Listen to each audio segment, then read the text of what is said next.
Queria convidar agora para o nosso próximo show aqui, a Letícia Gonçalves Pereira. A Letícia vai falar sobre animais silvestres, não, vai falar sobre microplásticos e o risco à vida nos oceanos. A Letícia é bióloga, coordenadora de resgates, programa de mamíferos marinhos da Aquacis, e é uma jovem bióloga conservacionista, graduada em Ciências Biológicas pela Universidade Federal do Ceará, mestranda no Programa de Biodiversidade da Universidade Federal Rural de Pernambuco, membro do Laboratório de Estudos e Impactos Antrópicos na Biodiversidade Marinha e Estuarina, onde desenvolve pesquisas sobre contaminação de mamíferos marinhos por resíduos plásticos, e vinculada ao Programa de Mamíferos Marinhos da Associação de Pesquisa e Preservação de Ecossistemas Aquáticos.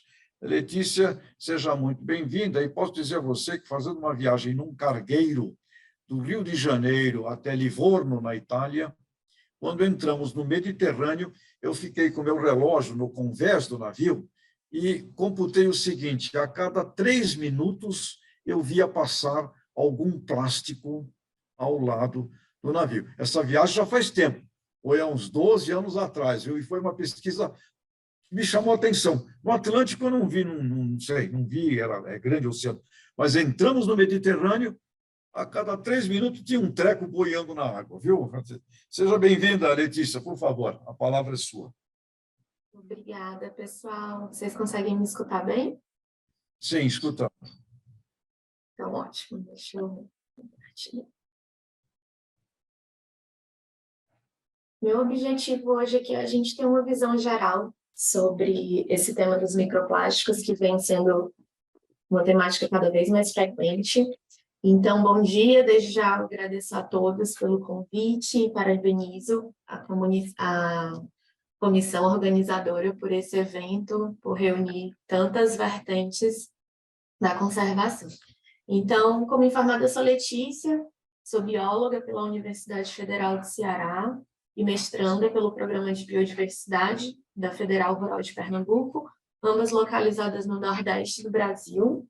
Eu atuo na conservação de mamíferos marinhos pela ONG Aquasis, uma ONG que já atua há mais de 30 anos na conservação de espécies ameaçadas, e eu estou lotada dentro do Programa de Mamíferos Marinhos, atuando na coordenação do resgate.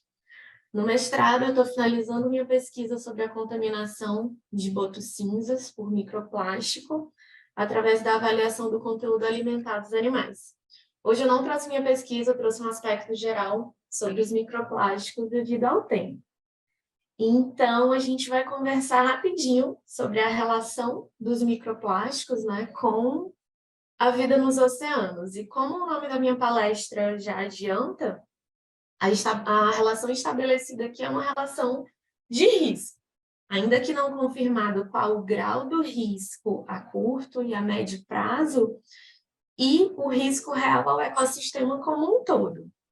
Então, para iniciar a falar de micro, a gente precisa falar um pouquinho do plástico em si, que, infelizmente, como a gente sabe, o plástico, além de ser encontrado em todos os lugares ao nosso redor, se todo mundo fizer uma varredura rápida ao seu redor, você vai ver pelo menos 5 itens plásticos, isso garanto. Se você não tiver 5 itens plásticos, é porque você está num buraquinho.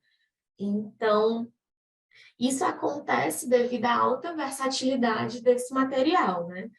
Que, associado a um baixo custo, ele pode oferecer um espectro altíssimo de diversidade de materiais, que vão desde itens muito flexíveis até itens que podem conferir uma alta robustez aos objetos. Então, devido à produção indiscriminada associada ao descarte inadequado, as cenas mais frequentes quando a gente está na zona costeira são essas aqui, infelizmente. Mas, de fato, qual que é a origem desse microplástico, né? A gente precisa, quando a gente fala de poluição plástica, a gente não pode falar apenas de produção.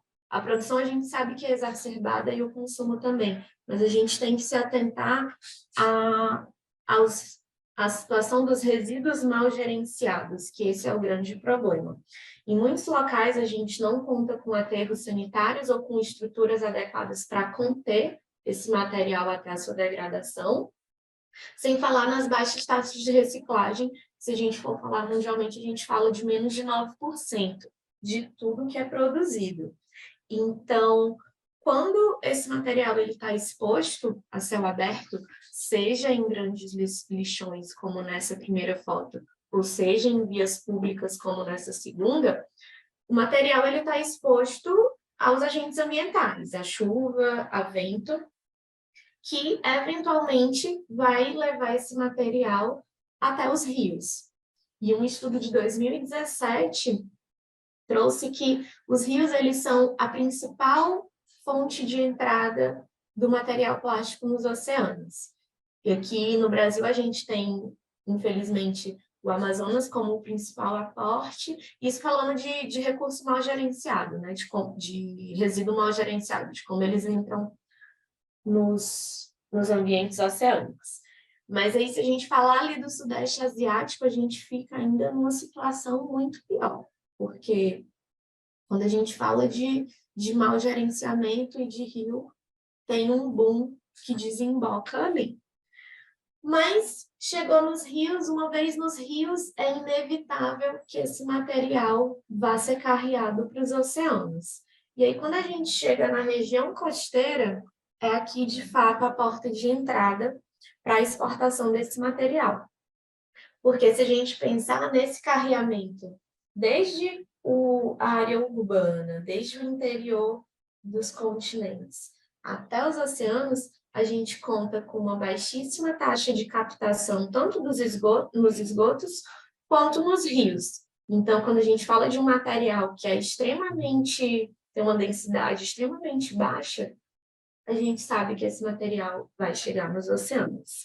E aí, uma vez nos oceanos, chegando nos mares, na verdade aqui na região costeira, eles vão passar um certo tempo nessa região, sofrendo constante ação das marés, das ondas, e aí logo mais, inevitavelmente, eles vão ser exportados para umas áreas mais distantes da zona costeira.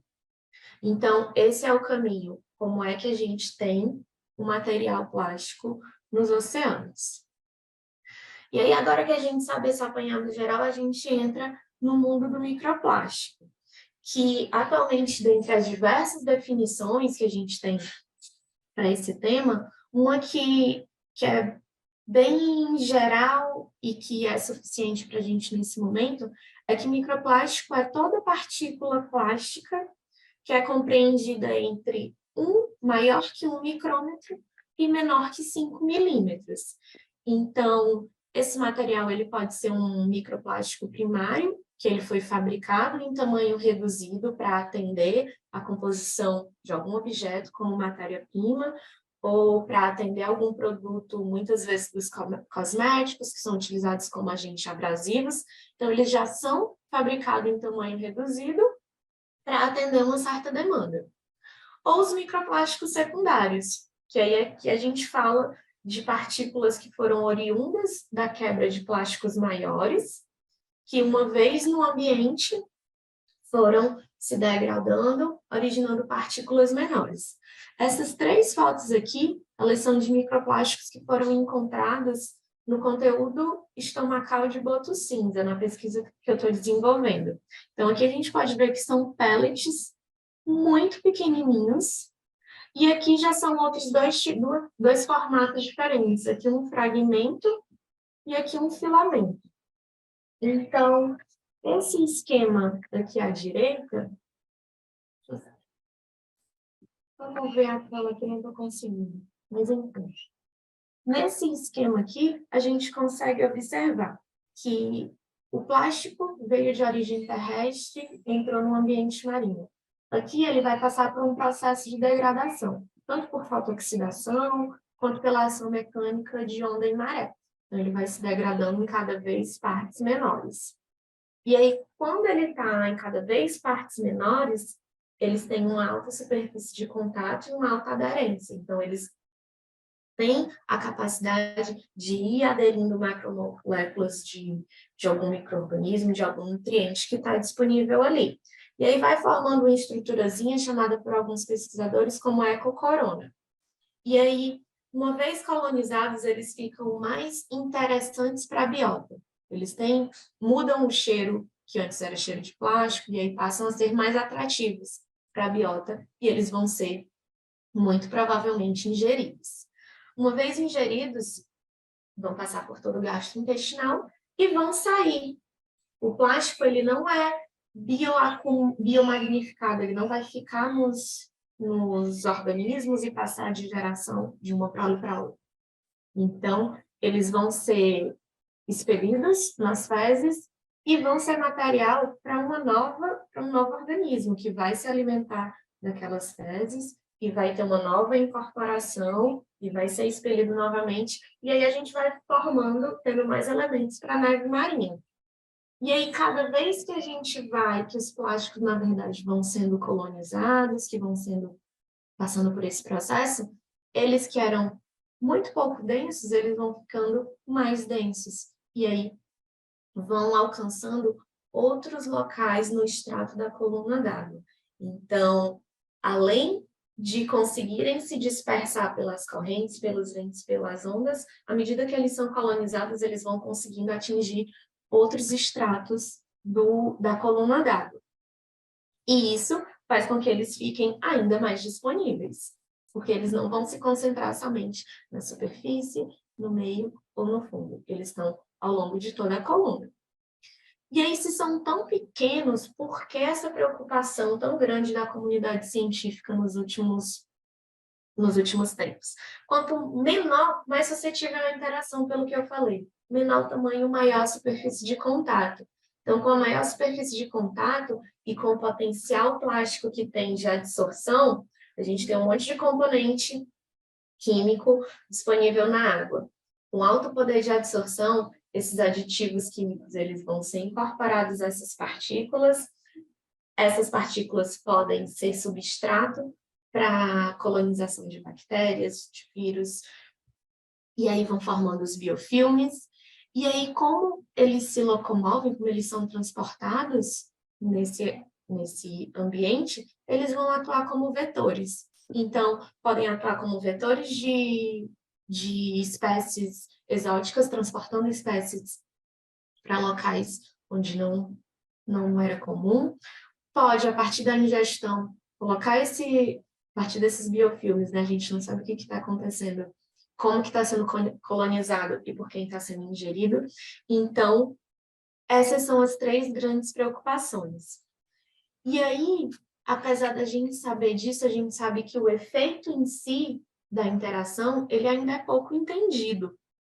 Porque quando a gente fala do aspecto global, quando a gente fala do aspecto de ecossistema, porque a gente consegue, atualmente, a gente consegue documentar individualmente, a gente consegue, e aí com organismos também ainda muito pequenos, que a gente consegue ir para o laboratório, consegue expor a eles a testes de laboratório e ver como são essas reações.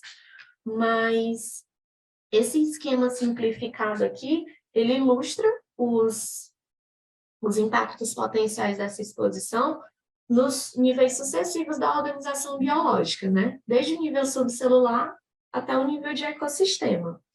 Então, a gente pode ver que o microplástico, ele representa um risco em todo o espectro da organização biológica. E aí, algo que a gente já tem muito bem documentado, por exemplo, é nos rotíferos, que a gente sabe que pellet de poliestireno altera a taxa de crescimento, altera a taxa de fecundidade e altera a expectativa de vida.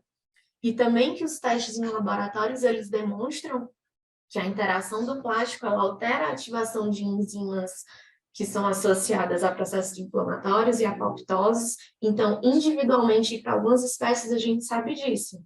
Porém, para o macro, a gente precisa extrapolar. E muitas vezes, do que a gente precisa extrapolar, a gente não tem nem informação base das estruturas de populações das comunidades. Então, atualmente, um paradigma que vem se investigando bastante é o da exposição crônica aos microplásticos e da redução da ingestão de presas naturais, que o reduzido consumo das presas associado à ingestão de plástico, ela vem gerando uma deficiência energética, uma redução do crescimento e uma redução da fecundidade. Então, esse é o paradigma que mais vem sendo estudado no momento. E aí, dessa maneira, o que eu trago hoje é que o monitoramento ele deve ser a principal estratégia para o entendimento desse problema, para que a gente possa, principalmente, municiar órgão gestor e fiscalizador de desenvolvimento de ação de mitigação do problema. Quando a gente precisa fazer o desenvolvimento, precisa, na verdade, fomentar o desenvolvimento de pesquisa de base para a gente entender rota de contaminação, entender como que é essa interação a partir do momento que está dentro do organismo, a transferência trófica e como que está o grau de exposição dos humanos. A gente vê em notícia que já tem no leite materno, já tem em sangue, já tem em órgãos como o fígado, mas como é que essa partícula se comporta dentro do organismo humano? E para isso a gente precisa tanto do monitoramento, para isso a gente precisa de financiamento.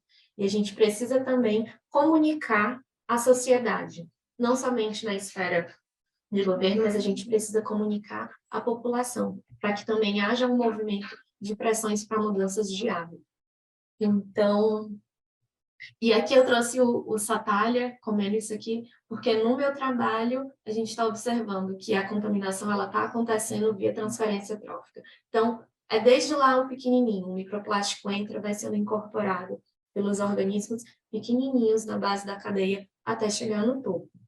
Então, infelizmente, a gente sabe que se a produção plástica parasse hoje, ainda assim a vida nos oceanos estaria comprometida, estaria ameaçada, porque o material plástico que está lá, ele não vai sair. Ele está lá e a gente precisa entender qual é o problema dele estar lá, para a gente tentar mitigar o problema de alguma maneira. Então, agradeço a disponibilidade e o interesse de todo mundo. Desculpa o tempo corrido. Se alguém tiver alguma dúvida e quiser continuar essa conversa, pode me acessar pelo e-mail leticia@clases.org. Obrigada pelo convite, pessoal. Muito obrigado, Letícia. Monitoramento, financiamento e comunicação, a síntese da brilhante apresentação da jovem Letícia. Muito obrigado.